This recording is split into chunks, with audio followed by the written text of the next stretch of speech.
El contexto es, en estos momentos, la resolución del Tribunal Constitucional contra la ley de amnistía fiscal del Partido Popular. El contexto es también el contexto del Brexit. Pero voy a acercarme al contexto asturiano. Estamos ante una rebaja del impuesto de sucesiones y donaciones que lo convierte prácticamente en un impuesto marginal y que anuncia su supresión, porque aquellos que han agitado a una minoría de la sociedad asturiana contra la política de impuestos y contra lo público no van a cejar, van a continuar y considerarán esto únicamente un paso en su objetivo de acabar con la política impositiva progresiva. El único impuesto progresivo de esta comunidad autónoma y directo es el impuesto de sucesiones, y con ello también de reducir las aspiraciones sociales y a la justicia social por parte de los ciudadanos asturianos. Es, en primer lugar, una rebaja temeraria, señorías, porque esta rebaja supone una merma de ingresos de la comunidad autónoma, una merma de ingresos que esta comunidad no se puede permitir. Se dice 10 millones de euros. Nosotros diríamos, junto con la merma del presupuesto, más de 30 millones de euros. Y si añadimos la rebaja en materia de propiedades inmobiliarias y en materia de empresas, estamos convencidos que mucho más. Además, esto se suma a un acuerdo anterior con el Partido Popular, que ya sabemos lo que ha costado, más de 30 millones de euros. Es decir, estamos rondando los 70 millones de euros entre ambas rebajas, la del IRPF y la rebaja del impuesto de sucesiones. No nos lo podemos permitir en esta comunidad autónoma, a tenor de nuestras necesidades, de las necesidades de los ciudadanos más débiles. Porque, señorías, aquí siempre se obvia a una parte, ¿no? Esta iniciativa no se corresponde con lo que podemos denominar la mayoría social. No es una demanda de la mayoría social. Según las encuestas, la demanda de la mayoría social en España y en Asturias tiene que ver con el empleo de calidad, tiene que ver con la lucha contra la corrupción y tiene que ver con los servicios públicos. Esas son las tres primeras demandas de los ciudadanos. Entre ellas no está el impuesto de sucesiones. Por tanto, es una demanda de una minoría agitada por la derecha, fundamentalmente para rebajar los impuestos, rebajar lo público y rebajar las aspiraciones sociales de los ciudadanos asturianos. Se trata de agitar, pues, la frustración para promover el sálvese quien pueda. Porque es verdad, señorías, que en nuestro país hay una gran frustración con lo público, que tiene razones en la corrupción y tiene razones en los recortes que hemos vivido en este país. Pero la pregunta es, ¿y la salida a esa frustración es el sálvese quien pueda? ¿O la salida a esa frustración es fortalecer la lucha contra la corrupción, mejorar la gestión de lo público y aumentar las prestaciones sociales? Nosotros estamos por esta segunda salida, la salida de que nos salvemos todos juntos, no la salida de que se salve quien pueda. Señorías, pero es más, voy a ampliar el foco. Desgraciadamente no está aquí el presidente del Principado. Creo que eso da también relevancia a este debate, en el sentido de que este planteamiento, esta rebaja del impuesto de sucesiones, es algo más que una rebaja puntual. Es la renuncia del gobierno en minoría del Partido Socialista al cambio en Asturias. A mitad de legislatura, el gobierno del Partido Socialista decide pactar los presupuestos con el Partido Popular y darle una dote al Partido Popular: el impuesto de sucesiones y donaciones, la renuncia al cambio y la abdicación del Partido Socialista del cambio político que habían mandatado los ciudadanos en las últimas elecciones. Lo habían mandatado porque habían dado una mayoría de izquierdas en este Parlamento.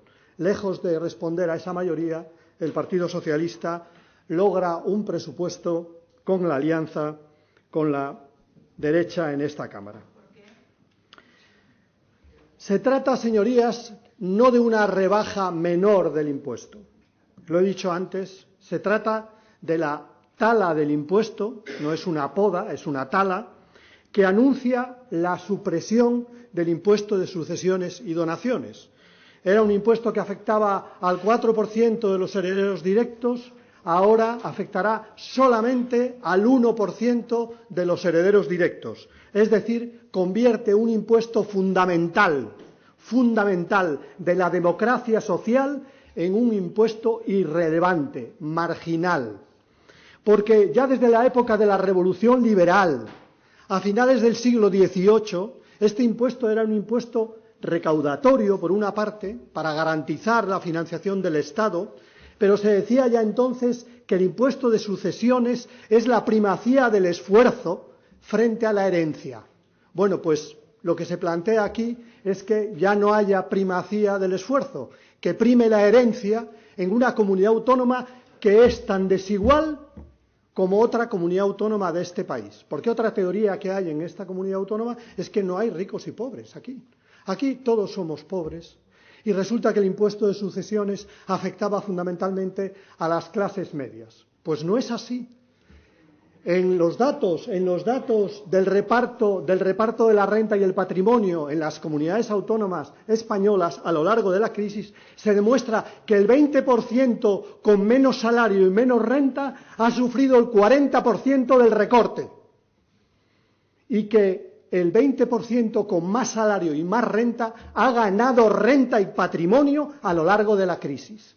Por tanto, ese impuesto, el impuesto de sucesiones y donaciones, es un impuesto esencial, porque las diferencias en España, más que de renta, son de patrimonio. Si hay una diferencia de renta de decenas, de patrimonio la diferencia es de centenares de veces. Esa es la realidad. Y por tanto, una sociedad que quiere basarse en el esfuerzo, que quiere basarse en la solidaridad, no puede aceptar un tipo de diferencia y de pobreza que nos avergüence y que sea indigna. Esa es la situación y, por tanto, nuestra preocupación porque este impuesto se convierta en un impuesto prácticamente marginal. Y digo que la rebaja no es una rebaja puntual ni es una rebaja menor.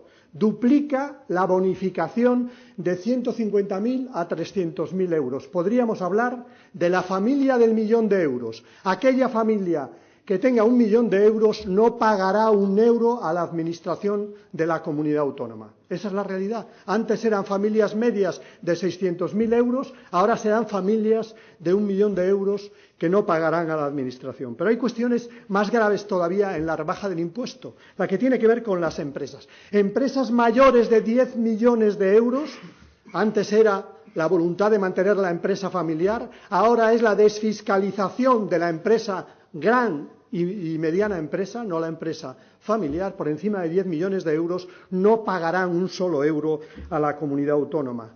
Y lo mismo podríamos decir en relación a la vivienda familiar. La vivienda era una cuestión afectiva, la vivienda familiar para que la mantuvieran los hijos.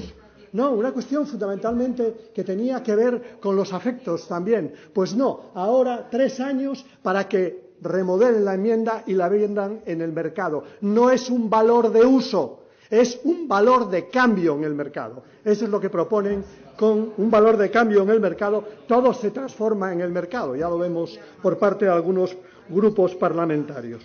Nosotros defendemos el impuesto de sucesiones.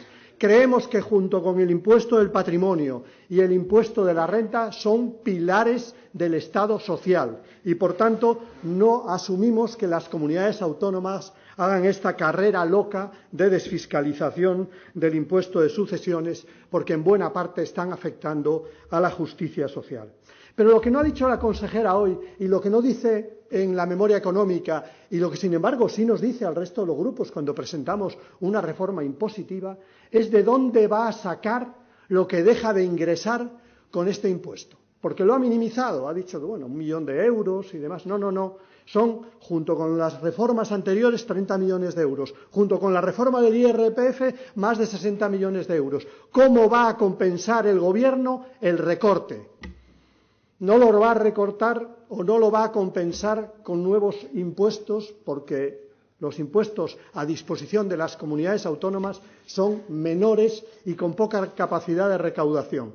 Lo va a compensar recortando inversión o gasto social, lo va a compensar cuestionando compromisos de futuro. Lo que hoy se recorta aquí equivale al presupuesto de la Consejería de Hacienda, al presupuesto de la Consejería de Presidencia, equivale a una parte importante del salario social, equivaldría en 5 años a la financiación de Luca. Bueno, a todo eso equivale esta rebaja impositiva. La consejera no nos ha dicho de dónde va a sacar, dónde va a compensar lo que aquí recorta. Lo veremos en los próximos años. Veremos realmente la magnitud del recorte y veremos sus consecuencias. Para Izquierda Unida esta es una mala noticia impositiva, es una mala noticia para los servicios públicos, es una mala noticia para la justicia y es una mala noticia para la política. A partir de este Rubicón, el Partido Socialista renuncia al cambio. Muchas gracias.